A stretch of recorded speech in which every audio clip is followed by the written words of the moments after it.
We were both going to Webster Street School in Manchester, New Hampshire. It was my first year there. I didn't know anybody. So I'm out in the schoolyard keeping to myself as I usually did. I was kind of a loner. These two kids come over to me and they're like, hey, you know Adam, right? And I was like, no, I don't really know him. And they said, oh, well, you know, he just got this hot rod kite. It's like the coolest kite you ever seen, and he's really excited about it. But you should ask him about it. And, you know, I'm an idiot. I didn't sense the setup. So I walked over to him and I was like, hey, so your friends there told me you have a really cool kite. And before I get the word kite fully out of my mouth, it gets punched.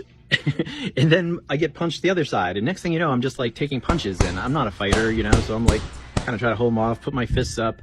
But he quickly gets me on the ground and he's pounding me, you know, and the schoolyard gathered around, the kids are shouting, hit him again, harder, harder. The principal came out, or the assistant principal, I don't know. He dragged both of us into the office and he interviewed us. And when they got to talk to me, they said, so Adam says you called him a kike. And I was like, what?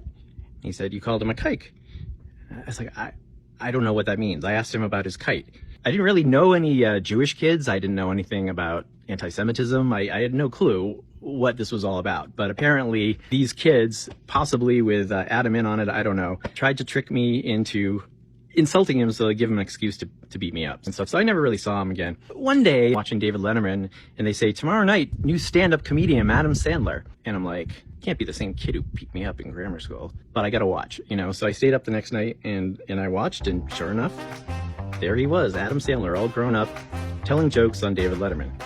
And then it just snowballed from there. You know, next thing I know, I hear he's on Saturday Night Live, and then he's doing movies, and he's this big Hollywood star.